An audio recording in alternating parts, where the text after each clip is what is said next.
Hola y bienvenidos a nuestro tercer módulo acerca de la ecología y la sustentabilidad en las zonas costeras. En este episodio nos acompaña el señor Martin Foth. Muchas gracias por la invitación. Aquí estoy. Y igualmente nos acompaña el doctor Carlos Barrenechea. Muchas gracias nuevamente por la oportunidad de conversar con el director en brevemente de la GIZ. Bueno, empecemos con las preguntas. Mi primera pregunta es, ¿por qué cree usted que ha tomado tanta importancia la degradación en las zonas costeras en los últimos años en Latinoamérica? Bueno, como en todo el mundo, también en Latinoamérica se puede observar una migración de la gente hacia las costas, sobre todo las ciudades grandes de la costa. Esto es un reto bastante fuerte para las ciudades, para la administración de las ciudades. Hay que preparar la infraestructura, hay que preparar las condiciones adecuadas, pero eso no se alcanza suficientemente. Entonces hay muchos efluentes de las ciudades que van al mar sin tratamiento de la industria que produce efluentes que van al mar. Así, a lo largo de la costa hay mucha más población que había hace 100 años. Una cifra que ya tiene algunos años, pero en una franja de 100 kilómetros a lo largo de la costa mundial vive 50% de la población mundial. Entonces, ese proceso de concentración se está todavía creciendo. Claro, entre más gente, más desechos y más residuos. Sí. Mi siguiente pregunta es acerca del concepto de la subsidiariedad. ¿Cómo se aplica este concepto? ¿Por cuánto tiempo tiene que ir ese subsidio para retomar esas zonas costeras, para volver a un estado Bueno, óptimo? el concepto de la subsidiariedad es un concepto que no tiene un límite temporal. Es un concepto general que dice que un problema ecológico, social, no sé qué tipo de problema, se tiene que resolver en la autoridad donde es el problema más próximo, ¿ya? Entonces, cuando se trata de una contaminación de la playa por los residuos líquidos de la comunidad, entonces es asunto de la comunidad. Cuando es un desastre natural que afecta una región mucho más grande, entonces debe ser de repente la responsabilidad del gobierno nacional. Entonces hay que ver claramente cuál es el problema y quién es responsable. O puede resolver este problema la comunidad misma, o el problema es demasiado grande para ser resuelto por la comunidad. Entonces hay que buscar apoyo. Pero este sistema lo aplica aquí en Europa, en la comunidad europea, se lo debe aplicar en todas partes. Entonces, si hablamos de la ecología, a veces hay contaminaciones muy graves. De repente ya la comunidad ya no lo puede resolver ella misma. Entonces necesita apoyo de las otras autoridades a nivel de provincia o nivel nacional. Y una condición para asumir la responsabilidad es, por supuesto, que tengan los fondos financieros y que tengan el personal adecuadamente capacitado. Si no tiene eso, entonces hay que trabajar en eso primero. O si las reglas todavía no se ha establecido que nadie está responsable hasta el momento, entonces hay que buscar cómo construir este sistema de responsabilidad. Claro, hay que primero analizar entonces la problemática para luego tomar la decisión de quién es el responsable de hacer ese subsidio. Sí. Y en qué tamaño, Bueno, en principio, cuando hablamos de un desarrollo general, hay una comunidad, entonces viene más gente, la comunidad es responsable de darle casa, de darle alcantarillado, de construir una planta de tratamiento de aguas, un vertedero, todo eso. Y ese es un proceso normalmente, pero ese también exige Y una condición es que la comunidad tiene ingresos para pagar todos esos servicios. ¿Ya? Entonces, pero cuando no hay impuestos, cuando no hay ingresos para la comunidad, entonces no tiene los medios para realmente proveer esos servicios. Claro, y que es una problemática muy grande, sobre todo en Latinoamérica, porque, pues, como yo lo veo, hay mucha gente viviendo en las costas y no tienen el alcantarillado ni los recursos para pagarlo, de alguna manera. Mi tercera pregunta es acerca de qué socios o cuáles son las principales instituciones que podrían dar apoyo en Latinoamérica para como concretar estos proyectos. Bueno, como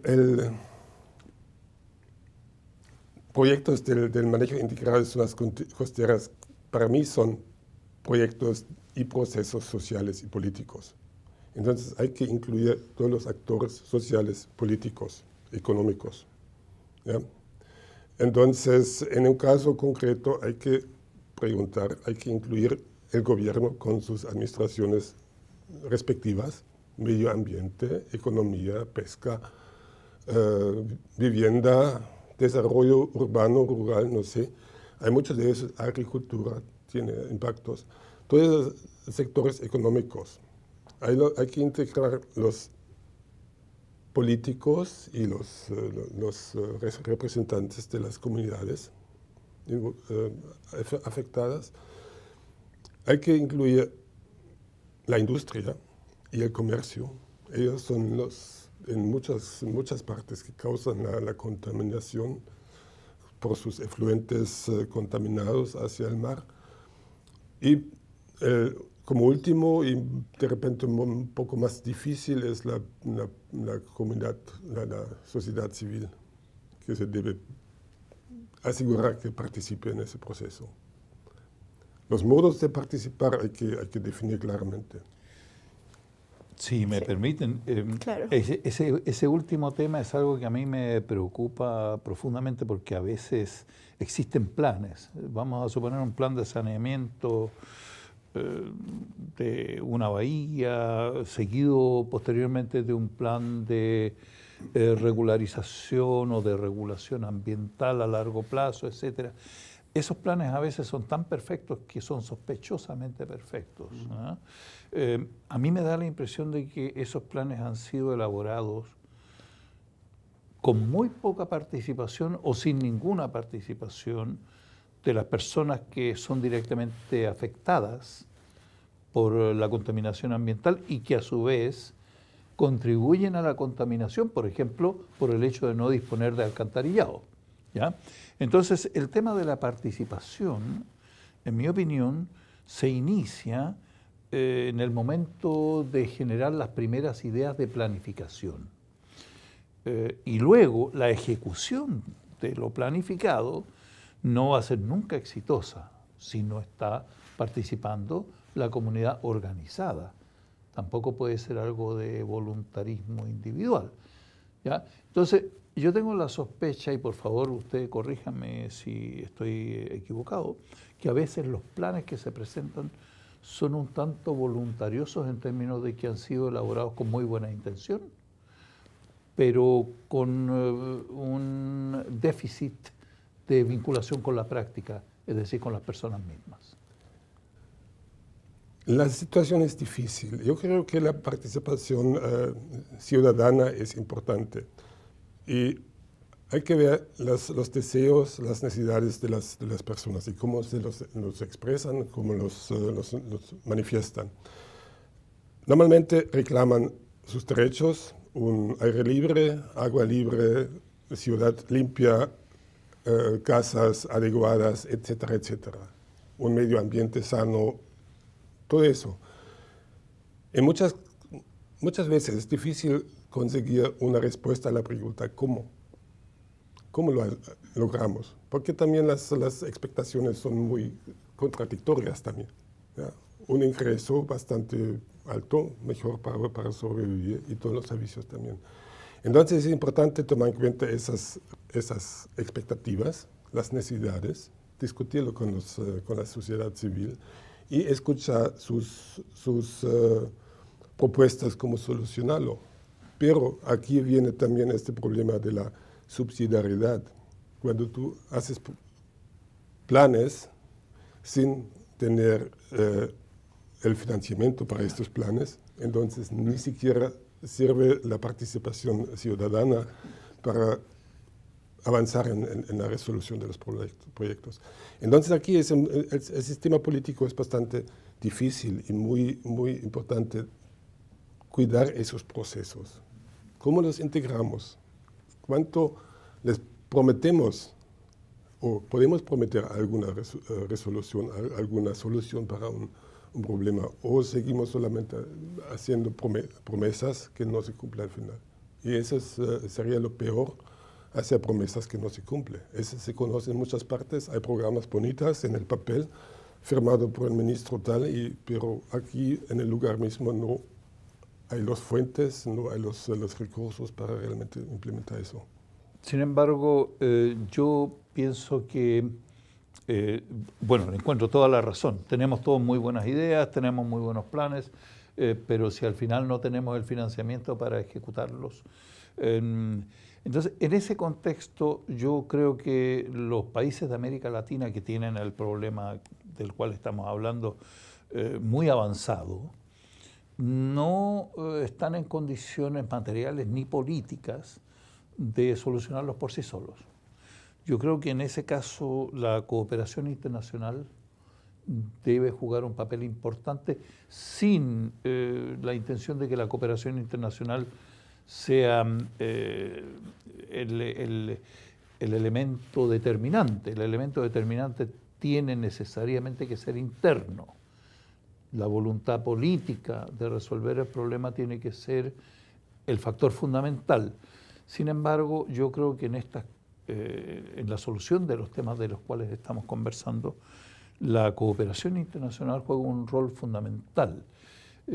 Sería interesante para mí conocer su opinión al respecto y posiblemente la institución que usted dirige en Bremen, la GIZ, juega un rol importante en esto, está desvinculada, tiene otras prioridades. Bueno, la cooperación internacional sí juega un cierto papel, pero tiene razón. Yo creo que los actores fundamentales son las instituciones nacionales que son responsables por eso. Sabemos que hay leyes de todas formas, en todas áreas, pero no se los aplica prácticamente o suficientemente. Y ese es un estilo de política de repente que se tiene que cambiar. Y ese es un proceso largo también. Y ahí la cooperación internacional puede contribuir, puede ofrecer entrenamiento, puede ofrecer consultoría y todo eso. Y como GIZ en Bremen, en los últimos años desarrollamos un programa de capacitación sobre el proyecto MISC, como el manejo integrado de zonas costeras generalmente, no solamente Latinoamérica, sino también otras partes del mundo. Y la primera idea en toda esa capacitación no era lo técnico, sino lo político-social. Ver los procesos, que es un proceso, no es un problema, no una pregunta de la solución técnica, sino de la solución política y administrativa. ¿Cómo se implementa un proyecto MISC? ¿Cómo se llega a un punto que los procesos están cumplidos, que las leyes están cumplidas, que los procesos están controlados, que realmente llegan a un fin y no quedan ahí así desviado en una parte y se pierde el objetivo y se pierde el interés y después de un tiempo ya no hay avance. Y esa capacitación sí puede ofrecer la cooperación internacional. El dinero no es, puede jugar un papel también, un apoyo financiero para arrancar algunos proyectos. Pero si esos proyectos dependen del financiamiento internacional o bilateral, ya es una precondición muy difícil, si no está cargado y asumido por los mismos actores ahí en el lugar. Entonces, mejor de repente empezar con pasos pequeños que se puede realmente realizar en vez de buscar el gran dinero internacional para implementar un proyecto grande. Claro, yo pienso que de pronto de esta manera entonces es importante el apoyo internacional, como dando ejemplo, que se puede realizar en estas zonas, pero adaptándolo a las necesidades de cada región. Pasando entonces ahora al tema de la recuperación de la bahía de Chimbote. ¿Este proyecto ya está funcionando? ¿Cómo está funcionando este proyecto? ¿Qué recursos tiene? ¿Cómo se financia? Bueno, el proyecto, el problema de la bahía de Chimbote ya existe hace años. Y no sé cuántos planes ya se ha elaborado y olvidado. Es el plan actual que he presentado desde el año 2011. Y bueno, el plan es, bueno, como usted dijo, que es un plan de repente un poco voluntarista, ¿ya? Con muchas ambiciones de solucionar un problema, de crear una realidad nueva que es parecida a la situación antes de 1950, tenía un sitio bonito. No indica muy claramente cómo van a llegar a ese punto. Entonces, y no menciona los grandes conflictos que surgen de esa, o que han llevado a esta situación y todavía existen. Cambios en el sistema de la bahía necesita cambio del comportamiento de las industrias, sobre todo pesquera, que hace años tenía que cumplir con las normas legales para los efluentes y no lo cumplió. Con la industria siderúrgica, que descarga sus efluentes también y tiene normas legales para cumplir y no sé hasta qué punto. Y de repente el otro punto es la administración política, local, regional o nacional, ya están capaces de realmente controlar, monitorear los procesos y controlar las industrias, las empresas, si cumplen, y tienen alguna posibilidad de sancionar un mal comportamiento. Y ese sería uno de los asuntos que primero hay que instalar. Entonces, eso causa también conflictos entre economía, con su deseo de crecer, para contribuir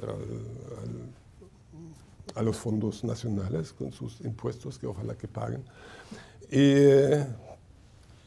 limitaciones para la producción, necesidad de inversiones en sistemas de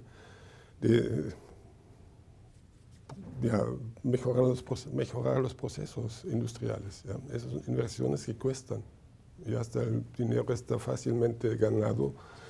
A los empresarios no les gusta mucho la inversión. Entonces ahí tenemos un conflicto especial, ¿no? Aquí también tiene sus límites esta idea de un crecimiento sustentable o de desarrollo sustentable, que una vez tiene un crecimiento económico y quiere proteger al otro lado el medio ambiente. Y el balance entre esos es muy fino, ¿no? Uh-huh. Y difícil de alcanzar. Es difícil de alcanzar y depende mucho de las posibilidades de hacer ganancias, y cuando uno gana fácilmente el dinero y cuando un Estado no es capaz de controlar y implementar las sanciones, es difícil.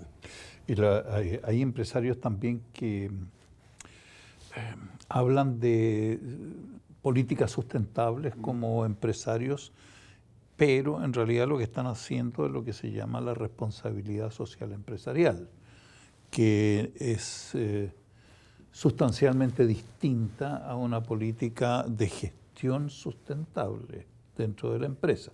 Entonces muchas veces hay empresas que se sienten muy cómodas haciendo algún aporte a la comunidad del entorno en donde actúan, como parte de su plan de responsabilidad empresarial hacia la población del entorno. Pero eso no es necesariamente una política sustentable.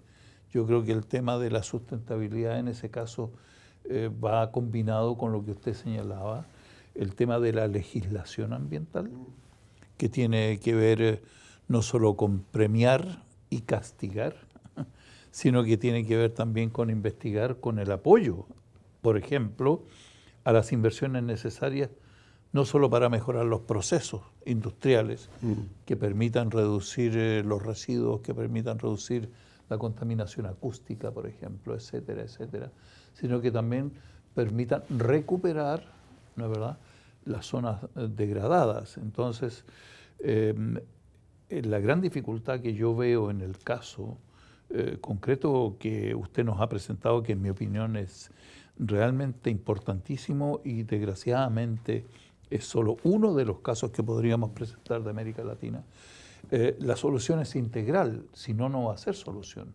Si no está el factor político combinado con el factor empresarial y sostenido por el movimiento social, entonces no va a funcionar. Y ahí está la complejidad.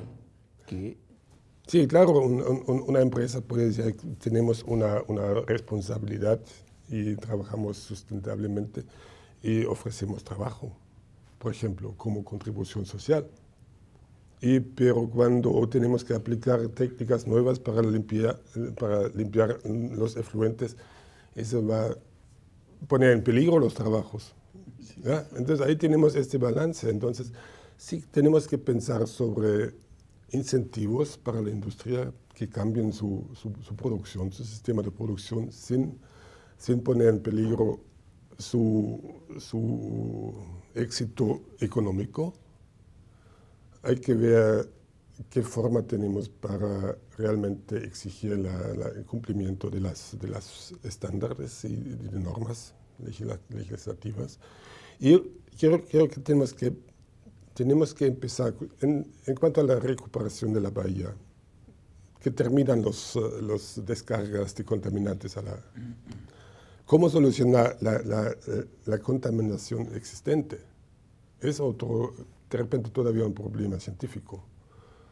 ¿Cómo remover una capa de 2,50 metros de lodo, de materia orgánica pudrido? No sé si ya hay una solución para eso. De repente es un proceso natural que demora algunos años, pero hasta que cada día se descarga otra materia al mismo lugar, entonces nunca se va a solucionar su problema. Aquí hay que tomar paso después paso. ¿Ya? Muchas gracias, señor Fott, por responder a mis inquietudes, por esta conversación tan agradable, por traernos estos temas tan importantes. El ejemplo de la bahía, un gran ejemplo, y por estar acá con nosotros en este capítulo. Por mi parte también, muchas gracias. Estoy seguro que este es un excelente aporte a nuestra cátedra sobre desarrollo sustentable y campos de aplicación, que pretendemos que sea un impulso a la discusión sobre la gran temática de la sustentabilidad en Chile y en nuestros países de América Latina. Muchas gracias a ustedes por la discusión muy abierta, muy directa y mucho éxito. Gracias. A los estudiantes espero que les hayan quedado todos los temas muy claros. Hasta luego.